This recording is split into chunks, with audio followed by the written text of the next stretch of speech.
Assalamualaikum warahmatullahi wabarakatuh. Bismillahirrahmanirrahim. Selamat malam semuanya. Di sini kita dari Teknik Pertambangan Universitas Islam Bandung akan membahas sedikit tentang pertumbuhan dan perkembangan kerajaan Islam di Indonesia. Sebelumnya, karena pepatah mengatakan tak kenal maka ta'aruf, maka oleh karenanya izinkan kami untuk memperkenalkan diri terlebih dahulu. Nama saya Jaan Riansyah dari angkatan 2019 Teknik Pertambangan Unisba. Adapun teman saya Anda Rahmatul Ginara dari angkatan 2019 Teknik Pertambangan.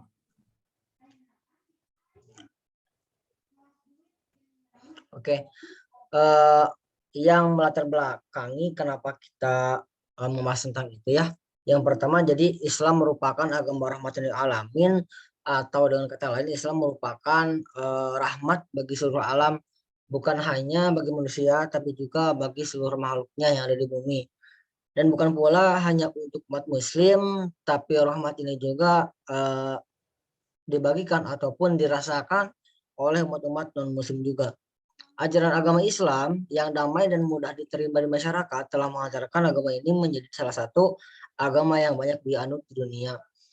Sejarah Islam di Indonesia memiliki keunikan tersendiri karena di samping menjadi salah satu faktor pemersatu bangsa, juga memberikan nuansa baru dalam keberislamannya di negara-negara Islam lain. Islam di Indonesia ternyata mampu berinteraksi dengan budaya lokal atau bisa kita sebut dengan sebagai asimilasi ataupun pertukaran atau percampuran budaya dengan agama, seperti bentuk masjid dan tata cara yang mengiringi ritual keagamaan. Dan yang terakhir, agama Islam pertama kali diperkenalkan oleh para pedagang di wilayah pesisir Sumatera sekitar abad ke-13. Hal ini dipertegas oleh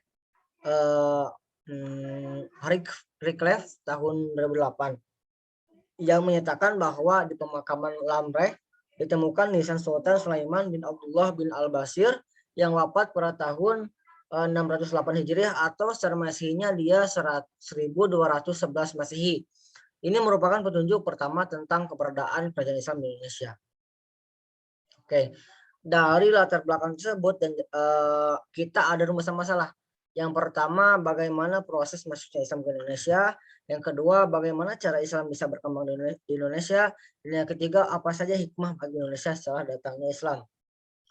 Oke, adapun tujuan dari pembuatan ini, yang pertama, untuk mengetahui sejarah masuknya Islam dan caranya Islam berkembang di Indonesia. Yang kedua, mengetahui teori tentang masuknya Islam ke Indonesia. Yang ketiga, mengetahui penyebab runtuhnya kerajaan-kerajaan Islam di Indonesia. Oke, agama Islam pertama kali lahir di Mekah, Arab Saudi. Para pemeluknya menyebarkan agama Islam ini lewat berbagai jalur, tapi tidak dengan peperangan kalau di Indonesia ya. Salah satu teori menyebutkan bahwa agama Islam di Indonesia masuk lewat jalur perdagangan. Ketika Islam menyebarkan agama dan kebudayaannya ke Indonesia, prosesnya cenderung berjalan dengan damai. Karena itu, raja hingga rakyat biasa dapat menerimanya dengan baik, sehingga Islam dapat menyebar ke seluruh penjuru di Indonesia. Tidak hanya dalam segi perdagangan, namun dakwah ini juga dilakukan dengan cara perkawinan, pendidikan, dan juga seni budaya. Oke, ini merupakan letak geografis Indonesia yang mana ini yang garis warna merah merupakan arah ataupun jalur dakwah ataupun Islamisasi dari Arab yang asal muasal berkembangnya Islam.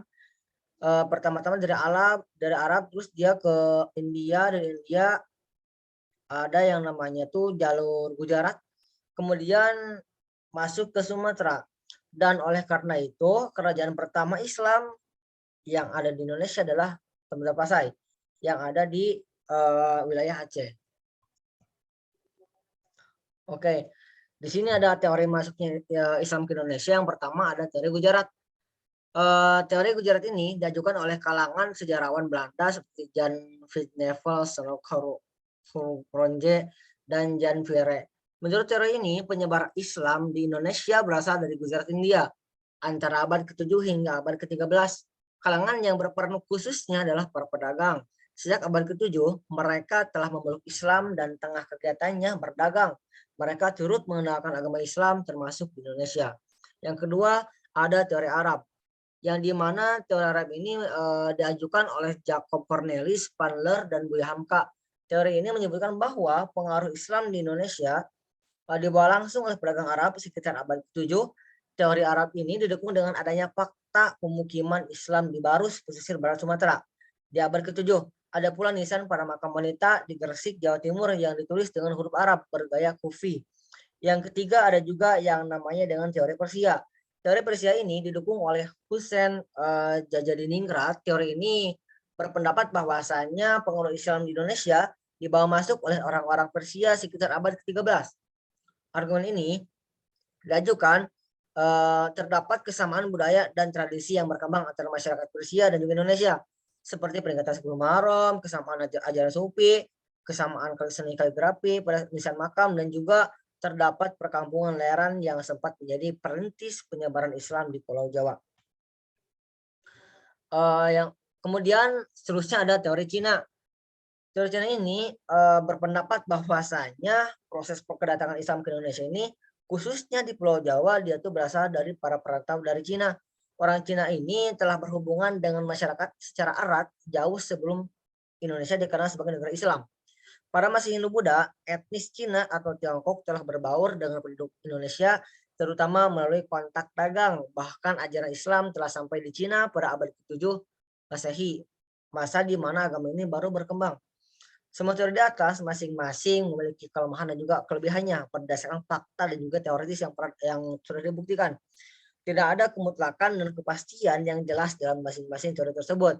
Namun meminjam istilah Aju Mardi Azra yang menyatakan bahwasanya sesungguhnya kedatangan Islam ke Indonesia adalah dalam kompleksitas. Artinya tidak berasal dari satu kelompok, satu peran, dan tidak dalam waktu yang bersamaan. Selanjutnya dijelaskan oleh saudara Randa, silahkan. Ya, adapun situasi dan kondisi politik kerajaan Islam di Indonesia. Yang pertama, perkembangan agama Islam di Indonesia semakin pesat dengan berdirinya kerajaan-kerajaan Islam. Perkembangan kerajaan Islam di Indonesia berlangsung antara abad ke-13 sampai ke-18. Kerajaan tersebut dapat dibagi berdasarkan lokasi pusat pemerintahan mereka, yaitu di Sumatera, Jawa, Sulawesi, dan Maluku. Kerajaan Islam didirikan pertama kali adalah Kerajaan Perlak. Bukti sejarah yang menunjukkan terdapat masyarakat dan kerajaan Islam dilaporkan 5 oleh Marco Polo dari Venesia yang singgah di Kerajaan Perlak dalam perjalanan pulang ke Italia tahun 1292. Di Perlak, Marco Polo juga menjumpai adanya penduduk yang telah memeluk Islam dan pedagang Islam dari India yang menyebarkan agama Islam. Next.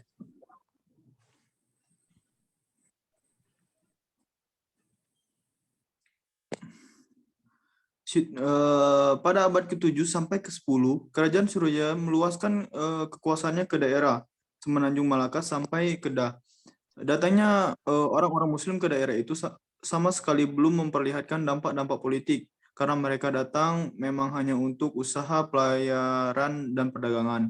Keterlibatan orang-orang Islam dalam bidang politik baru terlihat pada abad ke-9 Masehi, ketika mereka terlibat dalam pemberontakan petani-petani Cina terhadap kekuasaan. Pada masa pemerintahan Kaisar He Sung 878 sampai 889 Masehi, akibat pemberontakan itu kaum muslimin banyak yang dibunuh. Sebagian lainnya lari ke Kedah. Wilayah yang masuk kekuasaan Sriwijaya pada waktu itu memang melindungi orang-orang muslim di wilayahnya.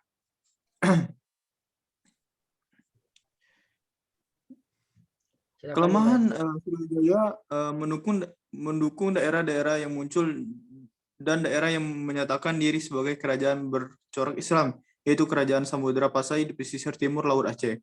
Daerah ini sudah disinggahi pedagang-pedagang Muslim sejak abad ke-7 dan ke-8. Proses Islamisasi tentu berjalan di sana sejak abad tersebut. Kerajaan Samudra Pasai dengan segera berkembang baik dalam bidang politik maupun perdagangan dan segala hal. Karena kekacauan dalam negeri sendiri akibat perebutan kekuasaan di istana, Kerajaan Singosari juga selanjutnya Majapahit tidak mampu mengontrol daerah Melayu dan Selat Melaka dengan baik, sehingga Kerajaan Samudra Pasai dan Melaka dapat berkembang dan mencapai puncak kekuasaan hingga abad ke-15 Masehi. Ya, selanjutnya.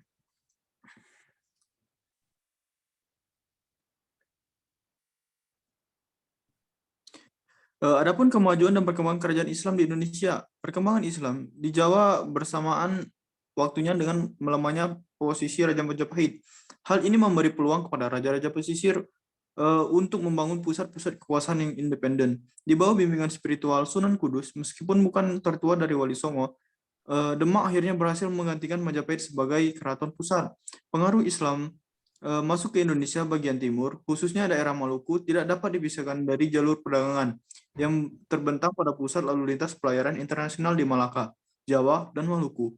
Menurut tradisi setempat, sejak abad ke-14 Masehi, Islam datang ke daerah Maluku. Raja Ternate yang ke-12, Molomatea 1350 sampai 1357 Masehi, bersahabat karib dengan orang Arab yang memberinya petunjuk dalam pembuatan kapal-kapal. Tetapi agaknya bukan dalam kepercayaan. Hal ini menunjukkan bahwa di Ternate sudah ada masyarakat Islam sebelum rajanya masuk Islam.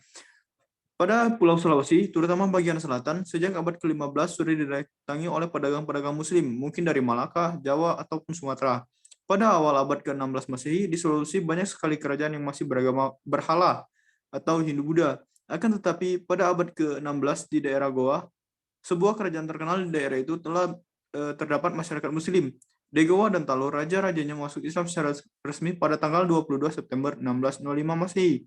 Proses Islamisasi pada taraf pertama di kerajaan Goa dilakukan dengan cara damai oleh Dato Ri Badang dan Dato Sulaiman. Keduanya memberikan ajaran-ajaran Islam kepada masyarakat dan raja.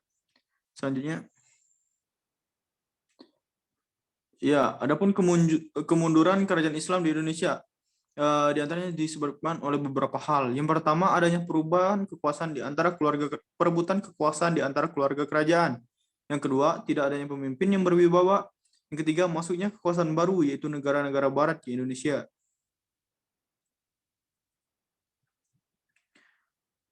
Ya, dari sekian materi kita, sehingga bisa disimpulkan beberapa hal. Yang pertama, Islam masuk ke Indonesia pada awalnya melalui jalur perdagangan, dan setelah itu barulah muncul kerajaan-kerajaan Islam di Nusantara. Yang kedua, meminjam istilah Ayyumardi Azrah, sesungguhnya kedatangan Islam ke Indonesia datang dalam kompleksitas, artinya tidak berasal dari satu tempat, peran kelompok tunggal, dan tidak dalam waktu yang bersamaan. Yang ketiga, adanya perebutan kekuasaan di antara keluarga kerajaan.